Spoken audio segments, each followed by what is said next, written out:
Fridtjof Schuon, L'œil du cœur, chapitre 4, Nirvana. Selon une erreur communément répandue en Occident, l'extinction spirituelle, telle que l'envisage par exemple le bouddhisme, car c'est celui-ci qui est le plus habituellement mis en cause, représente un néant, comme s'il était possible de réaliser quelque chose qui n'est rien. Or de deux choses l'une, ou bien le nirvana est le néant, mais alors il est irréalisable, ou bien il est réalisable, mais alors il doit correspondre à quelque chose de réel. Ce qu'on oublie trop volontiers, c'est que le paradis, sans même parler de la béatitude incréée, qui n'est autre que le contenu positif du nirvana, peut être considéré lui aussi comme un anéantissement. Le rapport entre les manifestations formelles et informelles étant analogue à celui qu'il y a entre la manifestation comme telle et la non-manifestation. D'autre part, comme le paradis est forcément un reflet de la béatitude divine, sous peine d'être mauvais et même inexistant, il ne peut pas ne pas représenter, dans chacun de ses aspects, un moins par rapport à son prototype divin. De même que le monde terrestre dans lequel nous vivons est nécessairement un moins par rapport au paradis, qui en est le prototype céleste. S'il n'en était pas ainsi, le monde terrestre se confondrait purement et simplement avec le monde céleste, comme celui-ci, s'il n'était pas un moins vis-à-vis de Dieu, se confondrait avec Dieu lui-même. Il résulte de ceci que, si l'on envisage la résorption de l'être en Dieu comme une annihilation, on doit en bonne logique envisager également la résorption de l'être terrestre dans l'existence paradisiaque comme un passage du réel au néant. Et inversement, si l'on considère le paradis comme un renforcement ou une exaltation de tout ce qui, en ce bas monde, est parfait et aimable, on devra également considérer l'état d'extinction suprême comme un renforcement ou une exaltation de tout ce qui, non plus dans le seul monde terrestre, mais dans le cosmos entier, est positif et parfait. Il s'ensuit que l'on peut regarder un degré supérieur de réalité, celui de la manifestation informelle, ou au-delà du cosmos, celui de la non-manifestation, soit sous le rapport de l'aspect négatif qu'il présente forcément à l'égard du plan inférieur où l'on se situe, et dont il nie les limitations, soit sous le rapport de l'aspect positif qu'il comporte en lui-même, et par conséquent aussi, et a fortiori, à l'égard du plan inférieur envisagé. Lorsque le Christ dit qu'au ciel on n'épouse pas et l'on n'est pas épousé, il se réfère à l'aspect négatif que présente la réalité supérieure vue du plan inférieur. Par contre, lorsque le Coran parle des houris et des autres délices paradisiaques, il se réfère, comme le fait d'ailleurs tout symbolisme mythologique, le symbolisme hindou par exemple, à l'aspect positif de la même réalité supérieure. Et ceci permet de comprendre sans peine qu'il est inconséquent de nier l'existence des houris, les apsaras hindous et les dakinis bouddhiques, et des autres félicités du paradis, puisque l'existence en ce bas monde de félicités analogues, donc permettant d'établir le symbolisme dont il s'agit, prouve précisément l'existence des félicités paradisiaques, de même qu'un mirage prouve l'existence de l'objet qui se mire. Tout ce que nous venons de dire fera entrevoir que, lorsqu'on est en présence d'un enseignement qui semble maintenir, en ce qui concerne le sommet de toute réalisation spirituelle, la distinction irréductible entre la créature et Dieu, on n'est pas encore en droit de conclure, en l'absence d'autres critères, qu'il s'agit là d'un point de vue limité, c'est-à-dire ne dépassant pas la dite distinction. Car celle-ci a, comme toute distinction possible, son prototype immuable dans l'ordre divin même, à savoir la distinction, absolument fondamentale en métaphysique pure, entre l'être et le non-être, ou pour employer le langage de la théologie orientale, la distinction entre les énergies ou processions révélatrice, et le substratum impénétrable. Ou encore, pour nous exprimer en langage soufique, la distinction entre les qualités, sifat, ou non, asma, de Dieu, seules susceptibles d'être connues distinctivement, et la quiddité, vet, se dérobant à toute pénétration par une intelligence individualisée, et partant à toute définition. C'est encore, en d'autres termes, la distinction toujours établie en sens ascendant entre l'unicité, al-wahdayya, wahidiyya, et l'unité, al-ahadiyya. Ce second terme exprimant symboliquement la non-altérité, l'advaita de la doctrine hindoue. Si la créature peut contempler indirectement un aspect de Dieu, c'est parce qu'en Dieu lui-même, qui est la totalité des processions et attributs, le Verbe contemple éternellement son essence. Ou pour nous exprimer autrement, parce que le Fils contemple le Père. Bien qu'il n'y ait, cela va sans dire, aucune commune mesure entre le rapport de la créature au Créateur et celui du Fils au Père. Quoi qu'il en soit, s'il est légitime d'identifier les anges, qui ne sont autres que les reflets directs et partant informels ou supraformels, si l'on préfère, des aspects ou non divins, à autant de paradis, c'est-à-dire d'états de béatitude, il sera également légitime a fortiori d'identifier ces aspects ou non divins eux-mêmes à des états ou lieux de béatitude, donc à des paradis. D'où l'expression pour la réalisation spirituelle suprême de Jannat Dhat, jardin de l'essence. La discussion sur la question de savoir si les saints délivrés sont anéantis en Dieu ou s'ils restent séparés en lui est donc sans objet, puisqu'elle se réduit à celle de savoir si les non-divins sont distincts ou indistincts en Dieu. Or, tout non-divin est Dieu, mais aucun n'est les autres. Et surtout, Dieu ne se réduit à aucun d'eux. L'homme qui entre en Dieu ne saurait de toute évidence rien ajouter à Dieu, ni rien modifier en lui, Dieu étant plénitude immuable. Pourtant, même l'être ayant réalisé le parinirvana, c'est-à-dire n'étant plus limité par aucun aspect divin exclusif, mais s'étant identifié à l'essence divine, est encore et toujours, ou plutôt éternellement, lui-même, car les qualités divines ne peuvent évidemment pas ne pas être en quelque manière inhérentes à l'essence. Elles peuvent donc s'y éteindre, mais non pas s'y perdre. En un mot, les saints préexistent éternellement en Dieu, et leur réalisation spirituelle n'est qu'un retour à eux-mêmes. Et d'une façon analogue, toute qualité, tout plaisir terrestre ne saurait être qu'un reflet fini d'une perfection ou béatitude infinie. Rien ne peut donc se perdre. Le simple fait que nous jouissons de quelque chose prouve que cette jouissance se trouve infiniment en Dieu. C'est ce qu'exprime le Coran dans la sourate al-Baqarah, verset 25, en ces termes, ouvrez les guillemets. Toutes les fois qu'ils reçoivent des fruits du paradis, les bienheureux, ils disent « Nous avons goûté de cela auparavant ».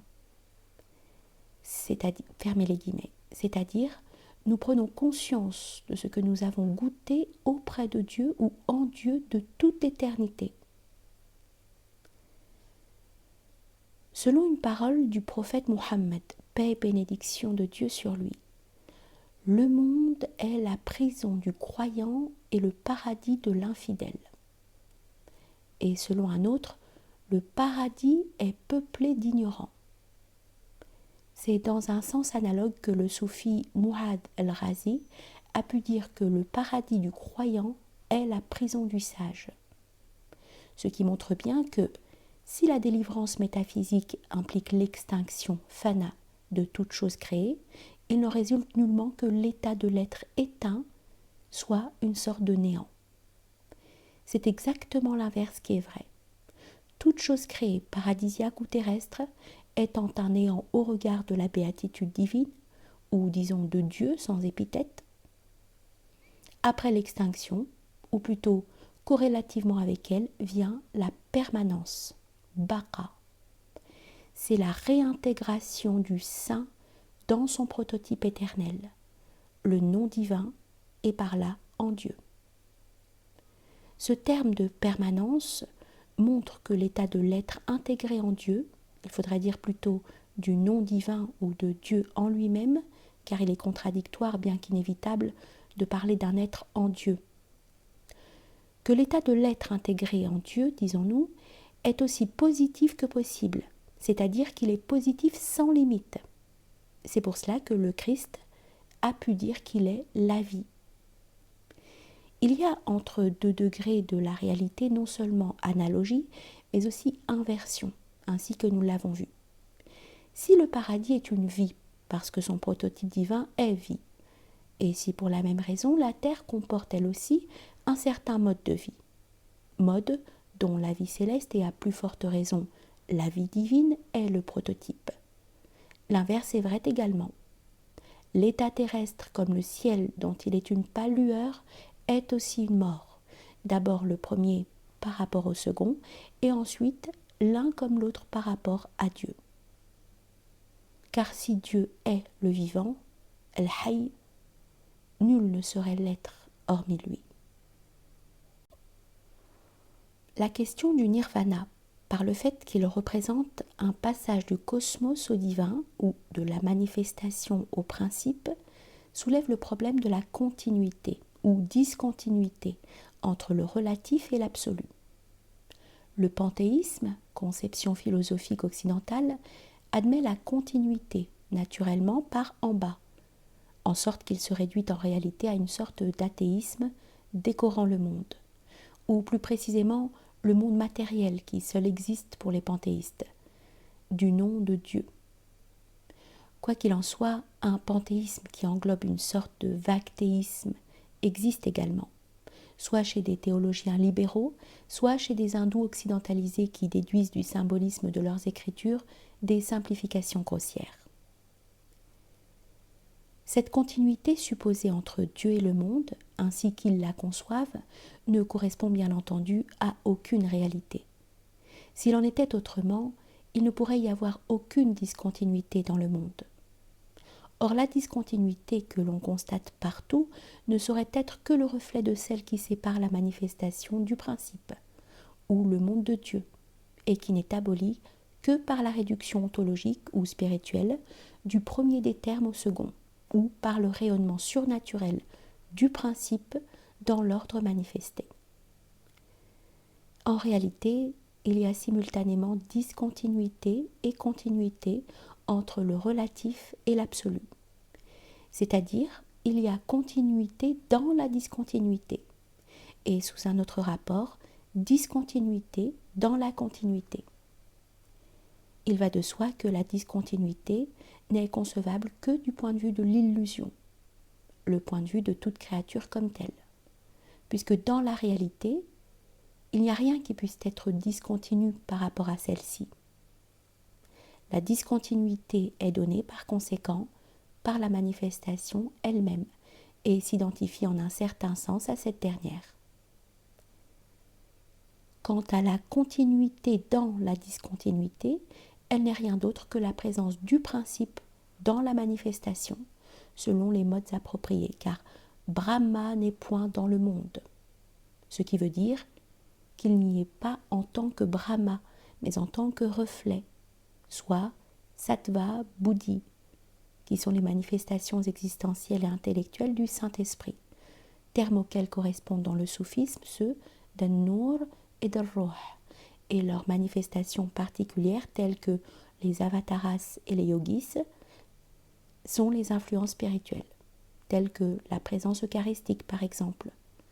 D'une manière toute générale, ces réalités, bien que forcément d'ordre cosmique, sont néanmoins Brahma ou Allah, sous le rapport de l'identité essentielle. La lumière n'est pas le soleil, mais elle s'identifie essentiellement à lui. et représente la présence du Soleil sur la Terre. Ici aussi, il y a discontinuité et continuité à la fois. La continuité essentielle ne saurait toutefois jamais abolir la discontinuité entre principe et manifestation, car cette discontinuité subsiste indépendamment de la continuité envisagée, tandis que la continuité présuppose l'extériorisation de Dieu, donc la discontinuité.